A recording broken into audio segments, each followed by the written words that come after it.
Welcome to Backboard Banter on the board with your hosts, Matt Middleton and Kevin Rayner, where the banter's as ferocious as that Montreal win last night, Kevin. I know we're only doing basketball this season, but opening night, my Montreal Canadiens got the dub, and this might be the highlight of the season, but I'm okay with it, man, because, hey, we beat the big bad Leafs, man. There's no way we weren't starting off today talking about that 4-3 victory. Canadians doing what they do. I cannot be happy for you, my guy. It's what we want to see. We want to see the victories. But as you mentioned, yeah, it might be the last shining moment between these two teams for the Montreal side of things. Yeah, man. Hey, and honestly, like the Leafs probably gonna like a lot of people picking them to win the East, win the Stanley Cup, come out of the Eastern Conference. Montreal probably gonna be last place. The only other two teams that have worse odds or better odds to finish last are in the Western Conference in Chicago and Arizona. But hey, man, last for now, man. Montreal's here, the Leafs are here in the standings, and that's what matters today. That's all that When we're matters. talking about it, and also Cole Caulfield, like The legend, two two goals. goals to start it off. Yeah, Yeah, take a little picture, a should have had a hat screenshot. trick. Should have had a hat trick. Would have He been real could have had sweet. 4 or 5, but he definitely should have had a hat trick. He had a wide open net at the end of the first that he just completely missed. I mean, didn't take too long to take that back. 'Cause, I think he was 30 seconds left in the first. He misses a wide open net. 30 seconds into the second, he scores. So Yeah, it is what it is. would have been nice to have two. Yeah, Marty's starting the team off strong for the beginning of the season. I hope for more victories for that Canadian team for the rest of the Thanks, season. buddy. No worries. Hey, man. As long as they're entertaining games like that, even if we had lost last night in overtime, it still would have been a good game. Montreal hung in there the whole time, and that's all I can ask for this season. I'm expecting the losses to come. I'm thinking about Connor Bedard in my dreams, so it's not the worst draft to be bad in. It's all about the future right now, my guy. I get it. And we're talking about the first games of the season in the NHL. We are less than a week away from actual NBA basketball. We've been muddling around with this preseason stuff, but this time next week, we'll be talking about actual NBA season basketball. Super pumped.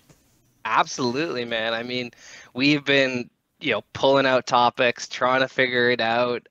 We've been talking about the preseason games, but now, next week when we get our show started, there'll be actual live basketball games to talk about. The Raptors will have played their home opener against the new Cleveland Cavaliers, and it'll be an exciting time because football, basketball, we've got hockey, we've got baseball playoffs. As a sports fan, this is the best time of the year. Matt is living the dream over there, but yes, it's time for basketball. It's time to look ahead at our expectations for the rest of the season coming up. Now, are we going to start with predictions on the left, on the right? Do we want to talk about individual players? What kind of day are we looking at here, Matt?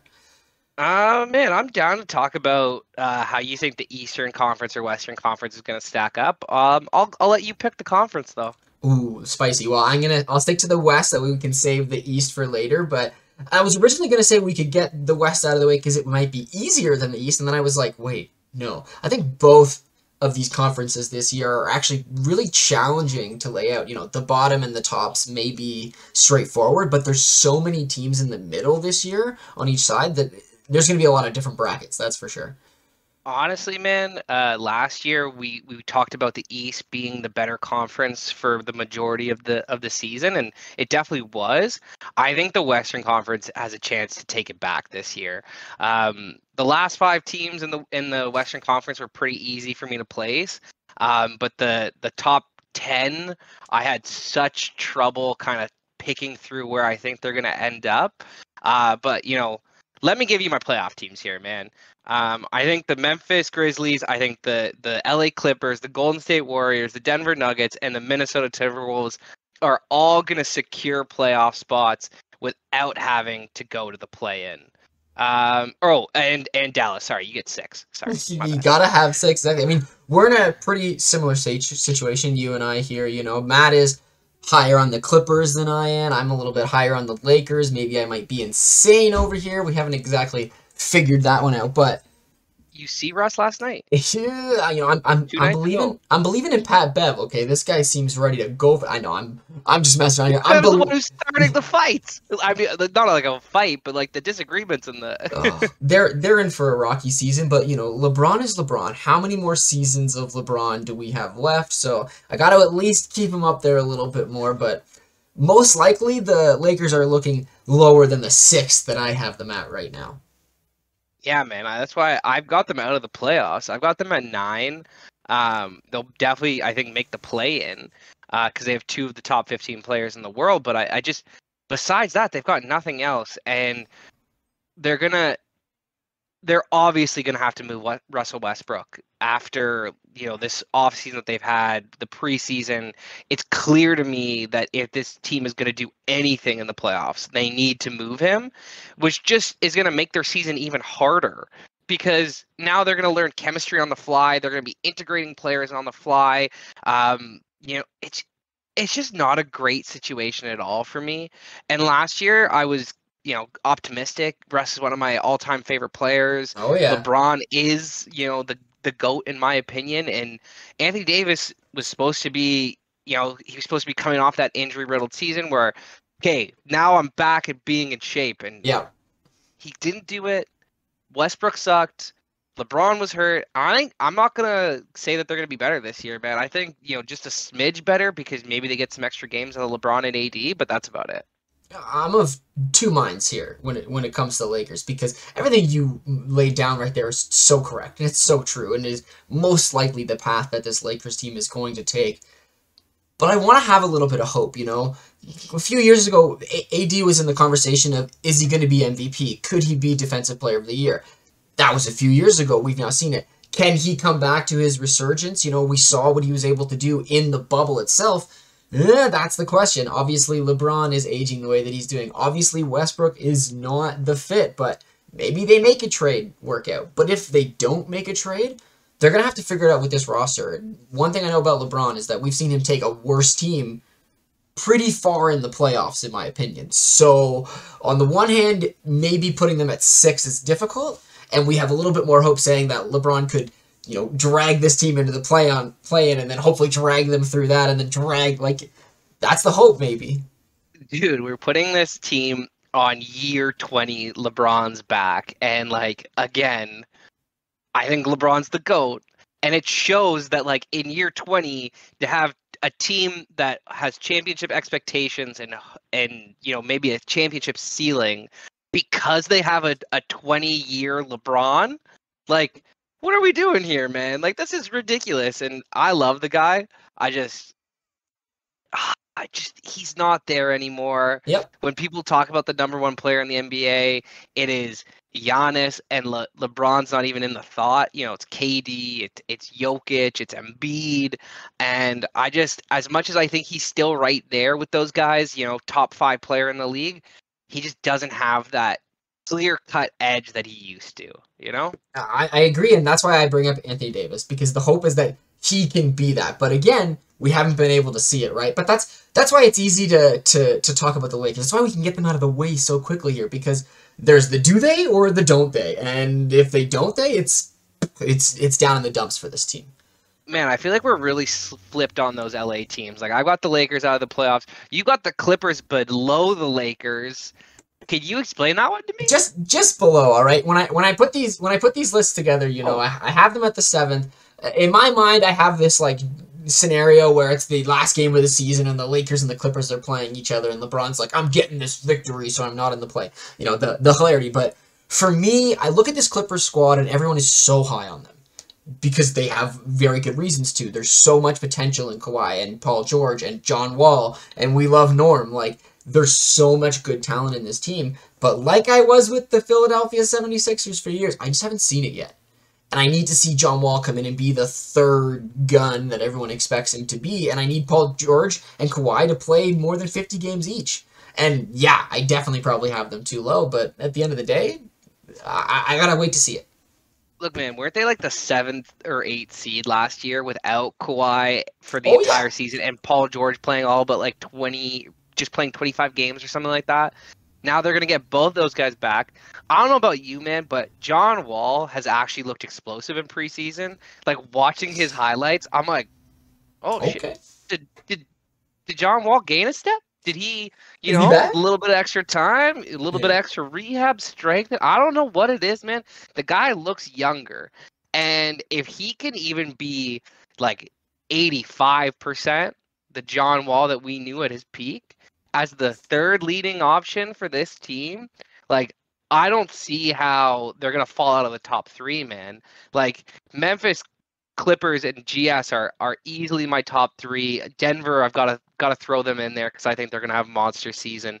But like that's really it for me, man. Like how you have the Clippers below the Lakers? I worry for them that their priority is postseason, that their mental game is postseason, and that getting a regular season record isn't going to matter, and maybe that's why they will slip down the table as much as they will. Especially since I'm so high on the Nuggets, I'm so high on the Mavericks, the T-Wolves, the Grizzlies. I'm so high on the Grizzlies, so it's like I just kind of was putting this list together and I realized that I'm in the middle and I'm like, oh, I've got Lakers, Clippers, I've got Suns, Kings. Like, there's some weird teams that could all have a good range. Like, obviously, I believe that the Clippers have a higher potential ceiling of where on the ladder they could sit above the Lakers.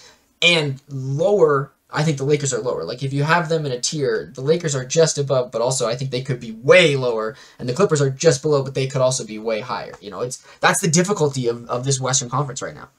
But just saying that, man, like the Clippers should be ahead of them. Like I don't know about you, but I think Sacramento's peak is lower than like a team like New Orleans' peak.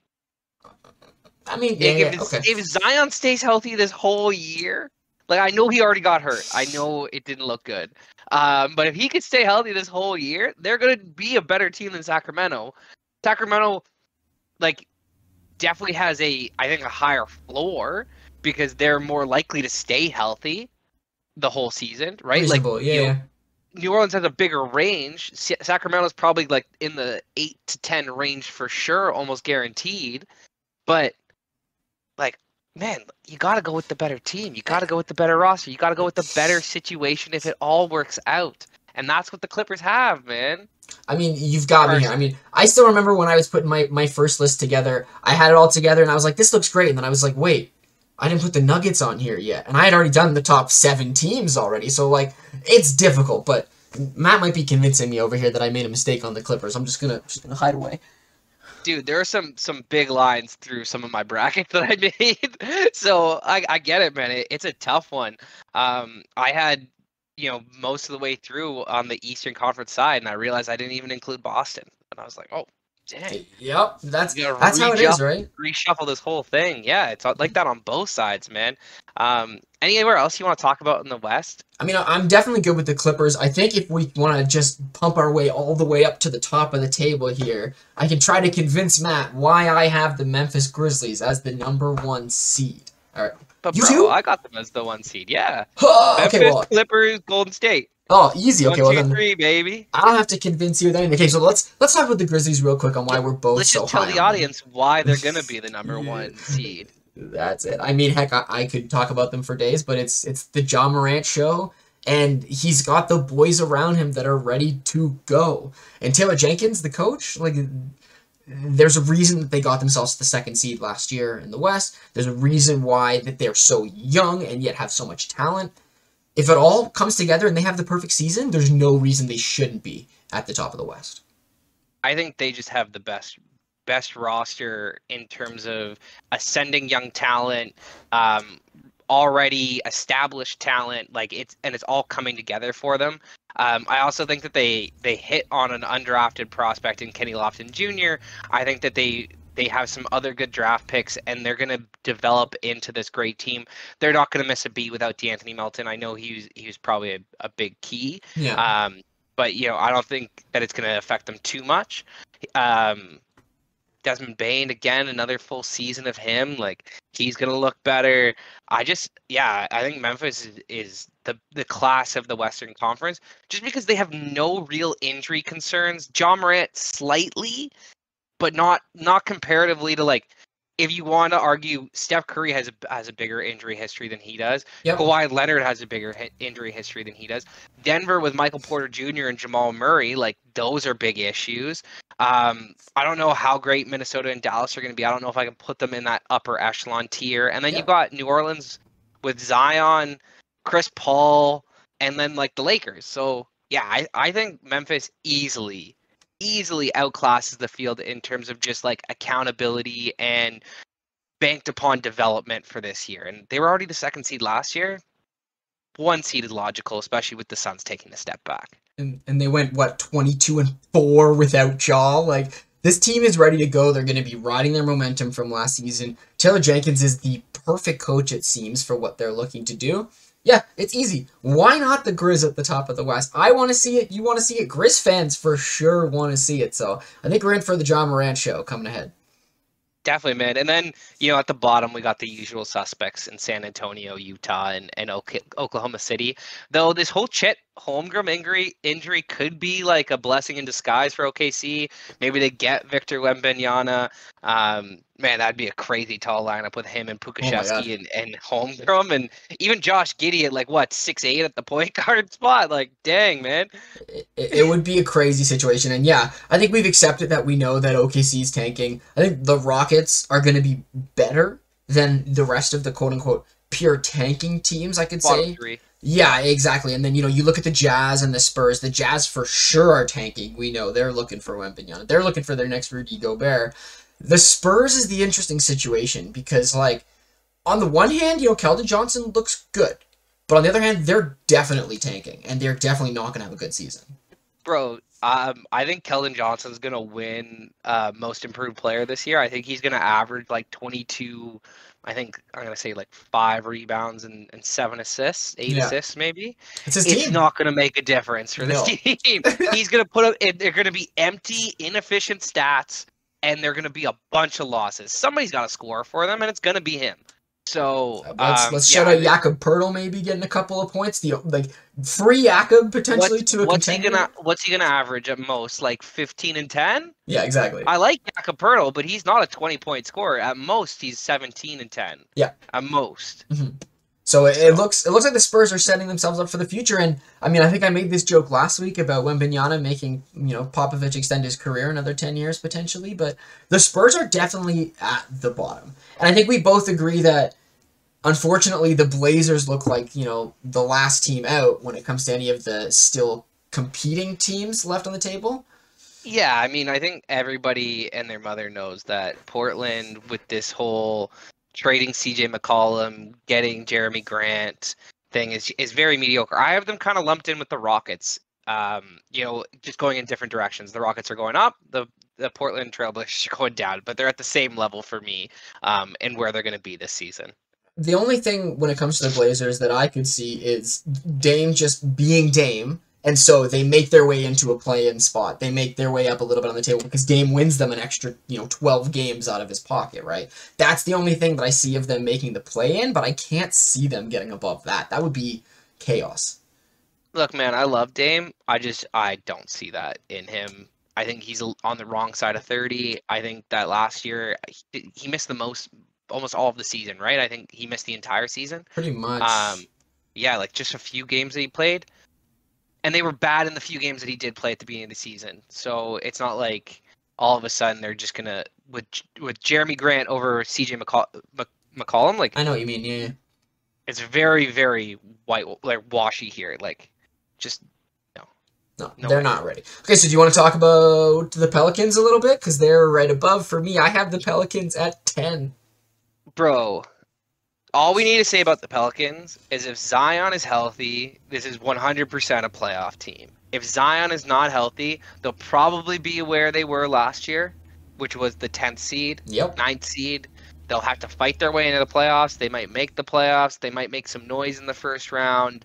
But really, that's kind of their ceiling. Unless Zion is healthy, that's it. And to me, I think he's going to miss some games this season. I think I've got him penciled in for about 60 games.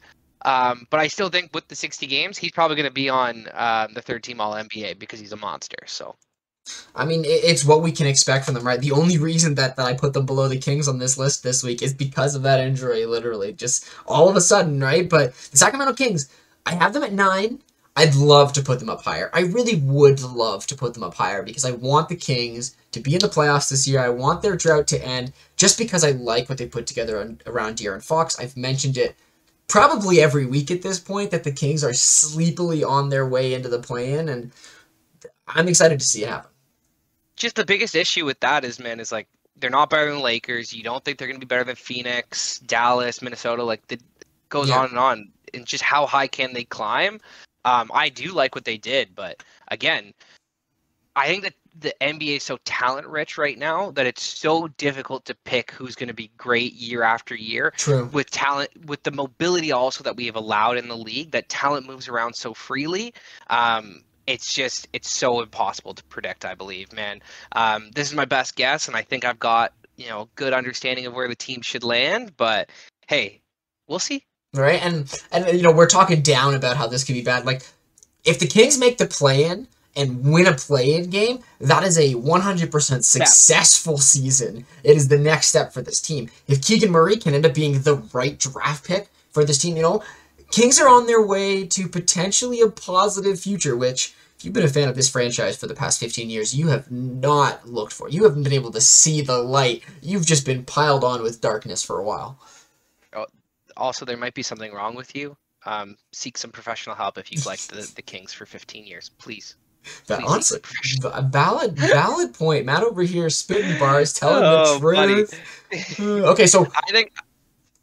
Oh, you? Oh, no. Well, I was just going to say... I think the Western Conference is done, no? The only thing we didn't really talk about is the Suns and why we have them as low as we do. I think it's beaten, man. We've talked about it. CP3 regression. Ayton doesn't want to be there. It's just not the time. Window shut. Let's go on. Easy. All right, well, we're moving our way to the Eastern Conference. Bottom, top. Where do you want to go, my friend? Man, I want to start at the bottom because this is a team that I think was on the right track until this year. They made a pick that I thought was not going to work out in LaMelo Ball. Yep. And then he became an instant superstar in this league. Him and Miles Bridges formed one of the most dynamic lob threats that we've seen since Steve Nash and Amari Stoudemire, man. Yeah. They were monstrous. Bridges, being the type of person that he is now, is no longer in the league, and nor should he ever be back in the league. Agreed. They did nothing really in the offseason to address losing a player of his caliber. I like their draft picks, but I don't think it's enough. And I think that LaMelo is going to have a much harder time scoring the ball without his premier lob threat next to him. I think that the lanes are going to become a little bit more difficult for him to get through, a little bit more filled with limbs and, trees watching out for him, as opposed to watching for Bridges. And so I could see him taking a step back, and I definitely see this team taking a major step back. And that's why I actually have them under Indiana, because I believe Tyrese Halliburton is going to win Indiana some games. I love it, dude. When it comes to the Hornets, their biggest issue for the past year, almost 2 years, has been they need a center. They need a center to work with LaMelo. Well, here we are. You tank your way to the bottom. You end up with Wembanyama, and all of a sudden, a team that is no real potential future, no real direction, has a superstar potential to pair with their other potential superstar. If you're the Hornets, I think that's the direction you want to go in right now. You have to be thinking about a tank, which sucks, because the last 2 years you've been thinking about how to get better around LaMelo, how to work your way into the playoffs. So it's not fun for them. Hey, man, I feel like this just kind of fast tracks the fact that they're going to do that, right? They did get Jalen Duren in the draft. Mm-hmm. I'm pretty sure they did. So, 13. That fixes their center issues. Probably going back for Wembanyama is a better play, obviously. Yeah, exactly. But again, man, how much can you rely on just going to the lottery and getting, a generational talent? That you're gonna have to compete against the other, 5-6 teams that are at the bottom here. And I'm sorry, Utah's tanking pretty hard, man. They are going for it. Okay, exactly. And your comment about the Pacers, there's not really much more to say. In the past, we always talk about the Pacers as this team that was kind of stuck in the middle, and they didn't want to tank. They wanted to be relevant but couldn't. But they did it, Matt. They had a fire sale last season, and you got Tyrese Halliburton as your go-to potential star player to start with. So yeah, it looks like they're tanking. The surprise that I have down here, Matt, which I don't think you've thought about, is I actually have the Wizards down low, all the way at the bottom. Because I'm expecting them to figure out their situation, which is that they're stuck in the middle. And that they have talent, but they need to do better around Beal. It's crazy. It's my one way out there on the East, but I could see the Wizards deciding, oh man, this is not it. A big injury happens, something left and right, and they could just be looking for the future. The thing about the Wizards is they're going to have to start making those trades to look at the future, whereas like Indiana and Charlotte are already there. Yeah. I think Bradley Beal, Kyle Kuzma, like Kristaps Porzingis, like there's enough there for them to be middling. I have them at 10 or 11. They're really interchangeable with the Knicks for me at this point. I've got Detroit kind of moving up, Orlando, that bottom three.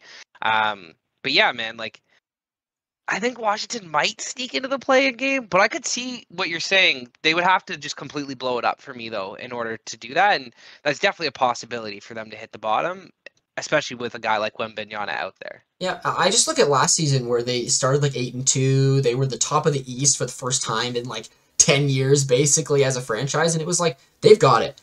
But I just don't know. I want to see a fire sale because I just don't think they have enough. And if the front office is smart, they know that they should probably move on. But with a guy like Beal who's stuck on the roster, who really knows? But moving up the table, the Magic, the Pistons, we know they're going to tank. They've got young players. They're not going to be in the playoffs. They might make it into the playoff. All things depends. But Detroit might do something if Cade really pops and Jaden Ivey's awesome. But then again, they're going to also need some contributions from some rookies and Jalen Williams and besides Jaden Ivey, and like they're going to need some development. I just don't think that they're there. Marvin Bagley, like I'm pretty sure Bagley just got injured actually, but no way. Yeah. But I look at this Pistons. That's why I have them at 11, right? I have them as like the one not really tanking team that is going to be good enough to have wins over the tanking squads, but not good enough to really make it into the play-in tournament. Yeah, and they've got 4 wins against us scheduled in their absolutely in their calendar. So, Dwayne Casey, how do you do this to us? Man, it's because we fired him after Coach of the Year. Like we're just gonna have to live with that curse until he retires. Absolutely. But okay, so yeah, I've got the Knicks at 10. And I got the Bulls at 9. If you want to talk about those two teams next. Well, yeah, I think we're a lot more aligned on the Eastern Conference here. Definitely have the Bulls just at 9 with the Lonzo news that he's not going to be able to play for the full season. I don't expect DeMar DeRozan to be anywhere close to the type of player that he was previously. Last year I think that was his peak. Yeah. They're going to regress for me. They're not going to be solid defensively. I feel like Zach LaVine might even ask out halfway through the season. He signed for the bag. Now he wants to get out of there again. Like he wants his own team. Yeah. Who knows? I think the better interesting story for me is I think you're also in on this where you have Miami at like 8. Right? I have them at 7, but I swear I could put the Hawks above them. Like I should have put the Hawks above them. I have the Hawks at 7. See? Yeah, exactly. These are kind of like opposite moving teams here. Atlanta just making the play-in tournament, just getting into the playoffs. We now have them ahead of the team that finished first in the Eastern Conference. And I think it's really Miami didn't do anything over the offseason. They got older and they paid Tyler Hero, which I'm not a huge fan of Tyler Hero. And whereas Atlanta went out, they got better. They got DeJounte Murray. They are now banking on development from within. Murray's a young guy who should be getting better. Young's a good young player who's getting better. Clint Capella, John Collins, like they're in a better situation. I think that Miami takes a huge stumble this year and Atlanta gets right over top of them. It's kind of crazy that we see both the Suns and the Heat, the two scorching teams of the NBA suddenly falling down these tables here. It's kind of crazy. I feel like maybe I need to do a little erasing here and bump the Hawks up because, for me, I think the reason why I kept the Heat where they were is I think just it sounded ridiculous to put them at 8, to put them all the way down there, considering the last few seasons that they've had, considering the way that Jimmy's been in the playoffs. But then I remembered we're not talking about the playoffs. We're talking about the regular season. And the way Bam has just not taken the step that everyone has wanted him to, the way that we know that Kyle is getting older. I mean, he only played, I think he played less than half Bro the looks season. really old. Right, that's what I'm saying, right? So you can only have so much where there's so many veteran voices on this team that are going to be great for teams and young players, but there's not enough of that new talent continuing to get better with the Heat. So they really are faltering, unfortunately. And will they fall this far? I mean, it depends on a lot in this Eastern Conference, but the fact that we can see it happening, it's not a good sign. Yeah, like I see Miami kind of keeping their level of play just kind of under where they were last year.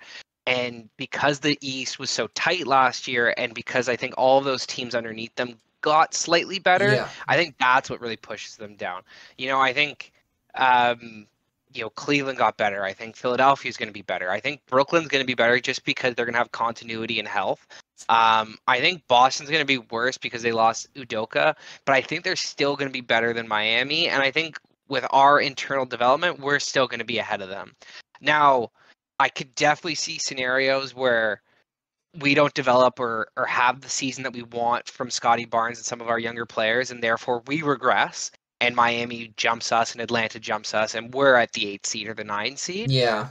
But I think really, as an optimistic Raptors fan who's hoping to kind of lay out what they want for the season, I think the 6th seed is kind of perfect for where the Raptors are going to be. It's a comfortable place, right? We didn't really talk about the Hawks, so I'm just going to get my thoughts for them just out of the way real quickly because I do really like DeJounte. I do really like where he's ending up, and I think that the Hawks made the right decision this season and that they're going to stop their free fall because it seemed like, they were doing great. They got over the Ben Simmons moment to be where they were, and then nothing. Seemingly just kind of forgotten about. Trey was still doing Trey things, but there seemed to be like little drama around John Collins and Capella and other things. They weren't an Eastern Conference Finals team. Exactly. And they got there based on the 76ers kind of choking that up to them. And they were just ahead of schedule. You start reading your own press clippings. You're not playing to the level that you played last season, and everybody's off by just enough. It brings the whole team down. Yeah. And they were only, I think the year they went to the Eastern Conference Finals, they were only like a 5th or 6th seed. Like they weren't. Yeah. It wasn't like they were home court advantage through the playoffs, right? They were the 5th seed who beat the 4th seeded Knicks, who then beat Philly. That was the story. Bam, Knicks getting stray bullets over here. We were in Tampa, man. Like, that season doesn't count. But just my last thoughts on the Hawks is, like, I think about the free fall that they've taken, and a player like DeJounte, with the defensive prowess that he has, I think was such a stellar move and is going to get wins for this team. A defensive player is going to provide wins for this team that they wouldn't have gotten otherwise. And that's why I'm excited for the Hawks, but I can't put them up there as you mentioned earlier, as a potential. We're hoping for the Raps over here, so that's why they're at 8. The Heat are at 7, and then the Raptors at number 6. Yeah, man. And then you actually got Philadelphia. You finally joined the bandwagon over here of a guy who, even though I don't like Philadelphia, I know they're a really good team. You have them at the top of the Eastern Conference. Is that based on James Harden, man? It has a lot to do with James Harden. It's a combination, obviously, of Embiid being snubbed, and maybe this is the year where he just goes out and just destroys the league. But also, Harden looks locked in. He looks ready to go. And the third factor, Tyrese Maxey lighting up preseason. Oh my God! If he's not, from the short, small amount of games that I've had the opportunity to see, he's the best player that I've seen by far. Just in terms of how different he seems, how on his game he seems. So those top 3 of Philadelphia look like they're ready to put some business down. So that's why I got them at the top finally. It's taken years to convince me, but they're there. Hey, man, all I'm going to say to you about preseason is Milwaukee hasn't won a preseason game just yet. Also, the Habs finished 0-8 in their preseason. So you never know. Preseason is only so much of the picture, right? They're not necessarily trying to win games. They're trying to get better for the regular season. That's the process. So you got to remember that, my friend. I think that kind of sums up the Eastern Conference for us a little bit, though. Anybody else that you really want to talk about out in the East? I mean, the only things we didn't really mention. I mean, we talked about it last week with a lot of these teams. You know, when we were breaking down, or 2 weeks ago actually, when we were breaking down the Atlantic Division, since there's so many good teams in that division. Obviously, the reason we have Cleveland above the Raptors probably to do with Donovan Mitchell, honestly, and yeah, exactly. Yeah. So it's as easy Donovan as that, Mitchell, Evan Mobley, Jared Allen, like right? Again, Darius Garland, they're going to be a really good team. the injury situation with Cleveland really had the end of their season last year seem kind of murky. So they're going to come out on all cylinders, and they're definitely going to be firing. I wouldn't be surprised to see Cleveland even in a top 4 seed with what we've seen with the Celtics potentially dropping, with the Nets being unsure. Them in a top 4 seed, man. Honestly, I could even see them being the number 1 seed because again, as much as I have Milwaukee as the best team in the Eastern Conference, and like for me, they're the number 1 seed every year in year out. As long as they have Giannis, they're going to be there. Yeah. They kind of take the regular season as a warm up. They're pretty complacent, which is fine. Like LeBron's teams and LeBron took the regular season off most of the time when he knew he was in peak win championship mode. Yeah. So this to me, like Milwaukee, even though I have them at 1, they could definitely end up at 4. And Cleveland, I think with the way that they showed out last year, and I also kind of have a sneaking suspicion that their coach may be going for coach of the year. They could end up as the 1 seed. And if they get that 1 seed, he's almost a lock to win it. I mean, I wouldn't be surprised, right?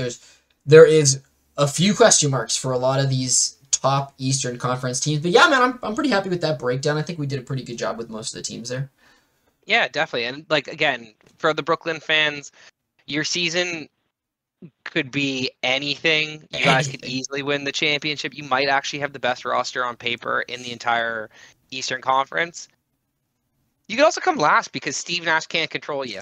And Ben Simmons is wilding out, but I think that like video of him missing the airballing the 3 in the park and it looking like really bad, I honestly think that like wasn't necessarily like him trying. Maybe he was trying to get a reaction of people to be like, so on the first game when he nails a 3-pointer, he's like, yeah, I don't know. But that's just me putting things together. That video, just the timing of that video, it was so bad, so hilarious. It says, but yeah, we don't need to get into that too much, dude. You can't practice a whole season and off season of shooting and shoot like that. Like you and I shoot better than that, okay? And we're not good. Valid. Like not even mediocre. I mean, I can't disagree with you in that statement, my guy. But let's move on here. Let's talk about some of these awards. You mentioned it really briefly when we were talking about the Cavaliers, but let's start with Coach of the Year because I believe yours is laid out for you. Oh, JB Bickerstaff, man. Easy. This is what I think. So Cleveland was the 4th seed last year up until the injuries, like we talked about, kind of ravaged them, and they fell all the way to the 8th seed. They end up falling or the 7th seed, and they end up falling out of the playoffs altogether because they lose to Brooklyn and lose to Atlanta. So people have them as a non-playoff team in their head. They go out, they get Donovan Mitchell. Yeah. I think that they have a chance at the 1 seed. I really do. And if they can get that 1 seed down, your boy JB is going to win it. He's going to take a non-playoff team to the 1 seed in the Eastern Conference, and people are not going to vote him Coach of the Year. That's the story that I kind of see unfolding. Even if he gets a top 2-3 seed, I think it'll be enough for him. I mean, you've got a great story there. It's so much better than the boringness that I'm about to put forth. Because for me, it's really easy. It's Taylor Jenkins and the Grizzlies. They're going to set themselves up for success. They're going to put up 55, maybe more wins. And they're going to be the clear and ahead best team in the Western Conference. And he's just going to take it home. That's where my man goes.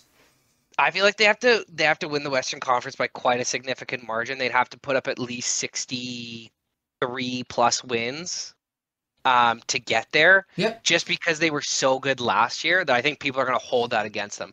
Because I think Coach of the Year isn't necessarily who's doing the best job at the moment. It's who had the biggest turnaround, who's had the biggest improvement. It's because it's a media award, because it's voted on. That's how it gets voted on. It's never. Greg Popovich, if he went to the best Coach of the Year, Greg Popovich would have 10, 12 Coach of the Year awards. He doesn't. All right, So, well then my hey, my wild card pick for the coach of the year is whoever coaches the Sacramento Kings, because I actually don't know who that is, unfortunately. you should Google it right now. I should Google um, honestly, but yeah, okay. Where do you want to go? What's next? man, I'm down to go with a six man of the year.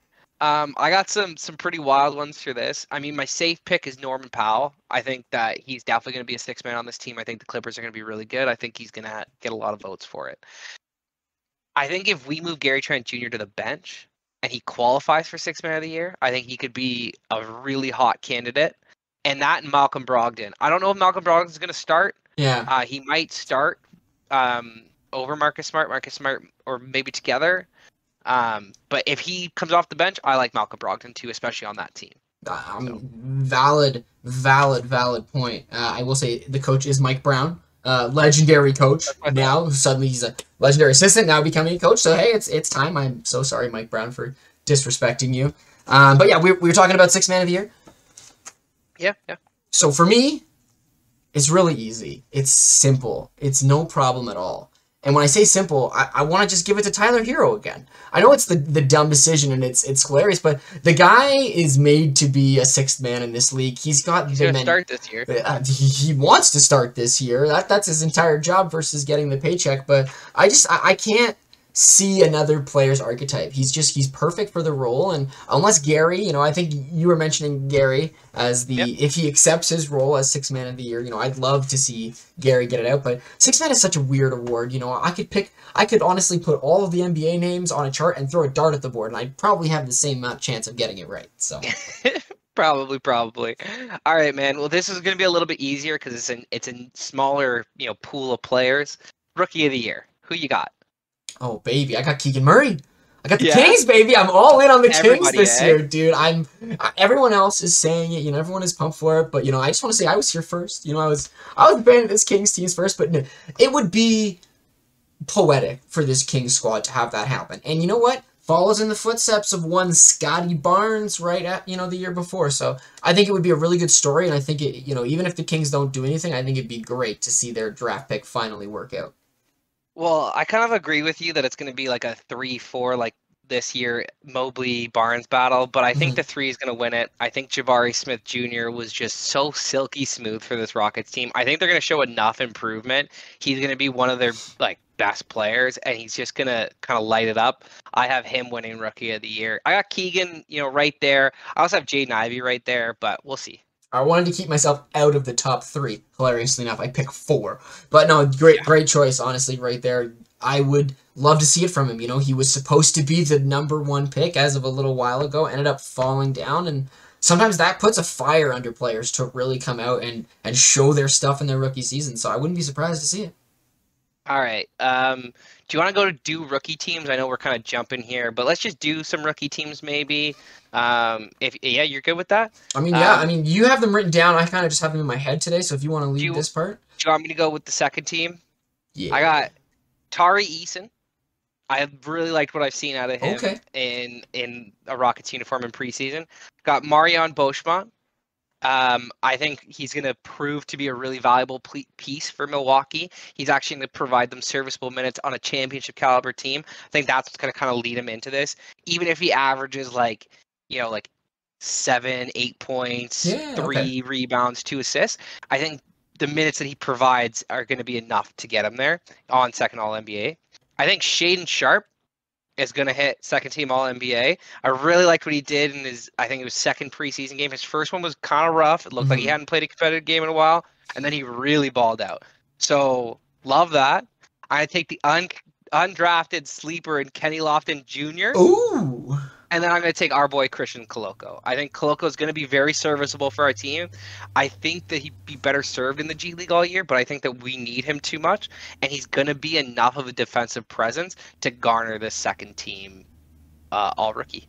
I would love to see that out of Koloko. The only other name that I would bring up is maybe Benedict Mathurin. I don't know if he's on your first team potentially, but if not, No, he's not on my first team. He could slide in here as another player early on in the draft that could him. make something happen. Yeah, exactly. But yeah, you pretty much you got all the names there easy. Yeah. And then like the first team, I kind of went with the obvious easy choices.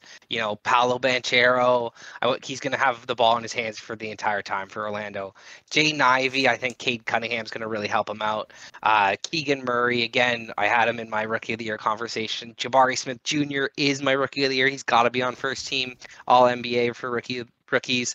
And then I got actually Jalen Duren. I think even Nice. though Charlotte's going to be horrible, I think he's actually going to be good.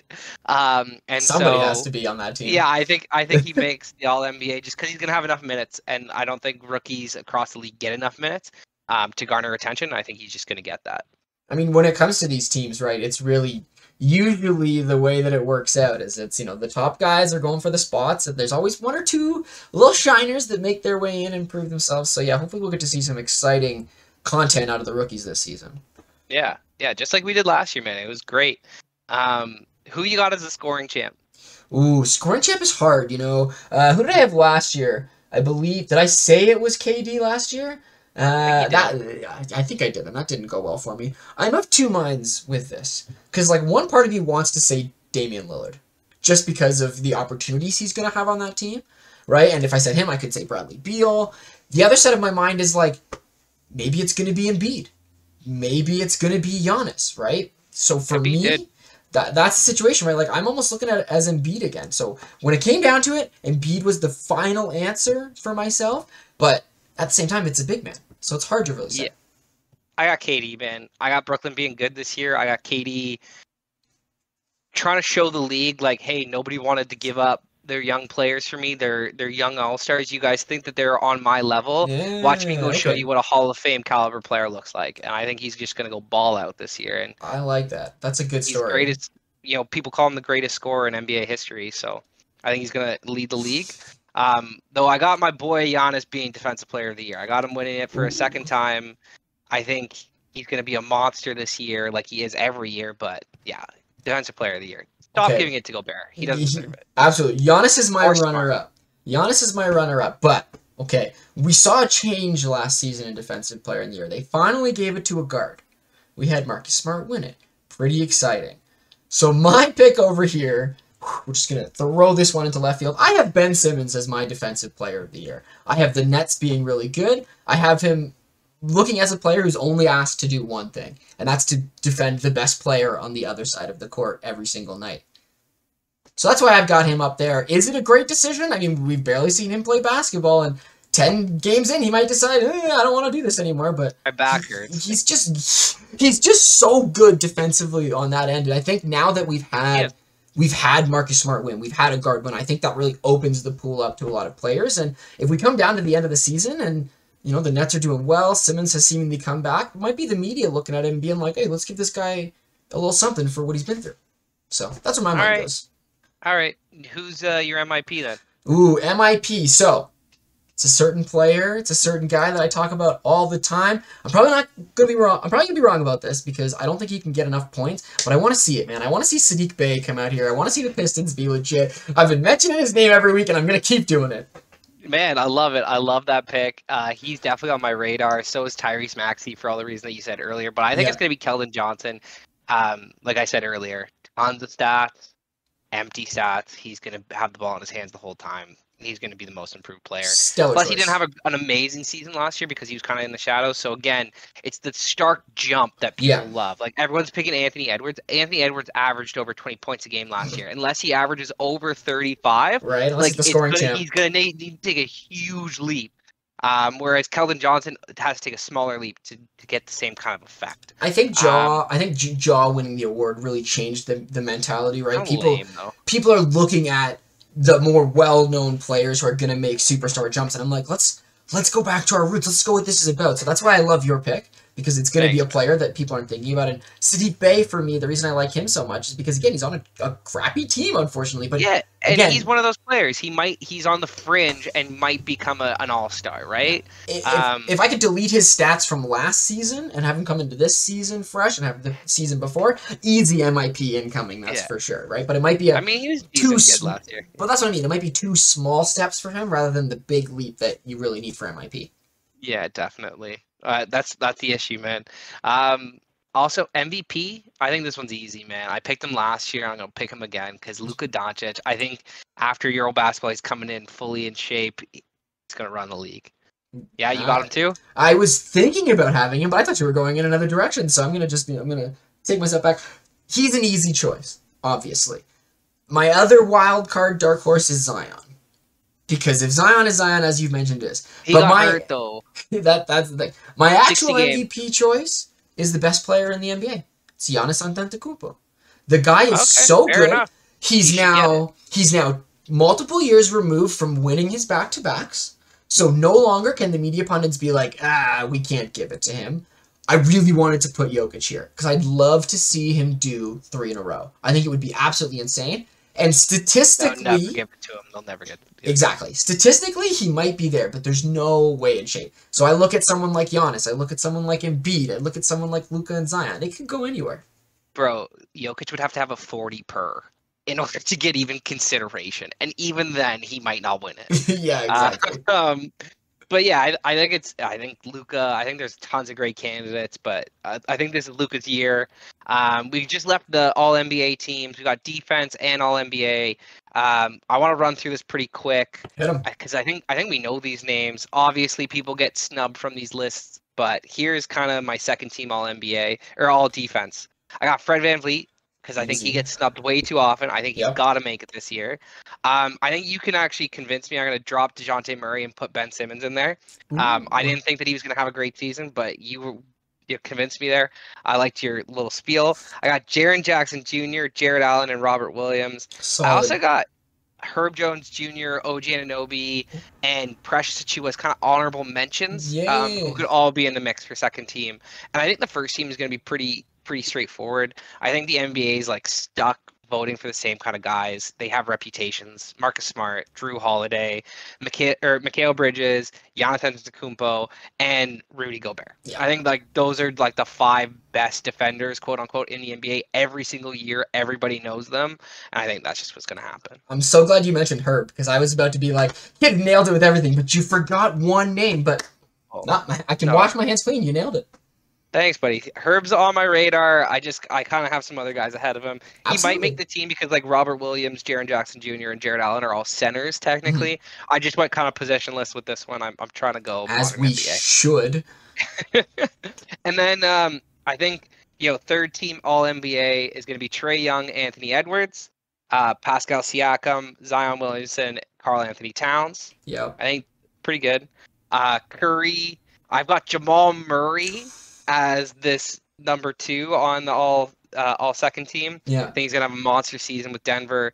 Tatum, LeBron, Jokic, and then on my first team I've got Doncic, Morant, Kevin Durant, Giannis, and Embiid. It's too easy, man. Like we know who the top 15 players in the NBA are these days. Like it's too easy. I mean, there are some guys that could definitely jumble this thing up. Like let's say Scotty Barnes has an all-time second season. Evan Mobley, those guys could definitely hit one of these lists. Darius Garland could disrupt the guard list here. True. There's always players.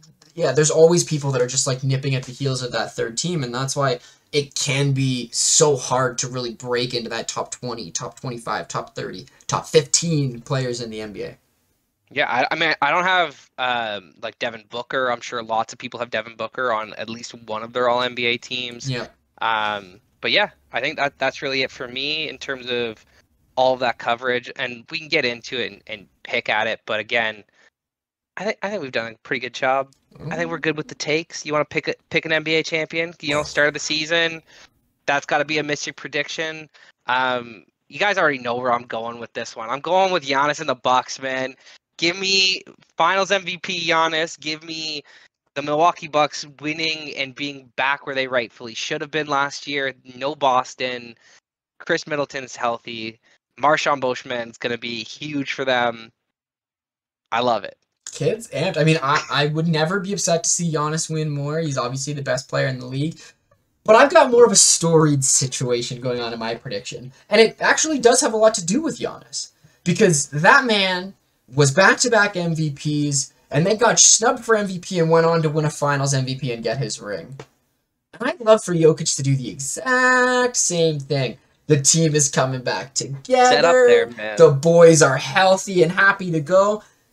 I mean, the Nuggets team hasn't been tested in the playoffs since, oh wait, when they won all those games in the bubble with their reverse sweeps. Do I have to bring it back? It's time, man. It's time for Jokic and this Nuggets squad to do what they can and end up as champions. Hey man, if Jamal Murray's playing at all NBA second team level like I have him playing at, they are definitely not out of the race for sure. So I like that pick. A Nuggets Milwaukee final would be absolutely awesome. I've got Dallas personally making the finals out of the Western Conference. Just Oh, that would be fun. a Luka Either way. Giannis and a Giannis beating Luka. That's just kind of how I see it. But hey, it's a wild season. There's a lot of things that we can't predict, injuries, whatever have you, and I think that it's going to be a great season ahead of us, man. I'm super pumped, man. I'm excited that it's here. I can't believe that it's around the corner. We've got so much Raptors to talk about in the weeks to come, but I think that's pretty much all for today, my friend. Oh yeah, man, you're good to wrap us up. Perfect. Well, thanks everybody for being here. Follow us on Twitter and Facebook at The Board Sports. Like, subscribe, give us that thumbs up, whatever you need, and check out theboardsports.net for new episodes and blog posts. And we'll talk to you next time.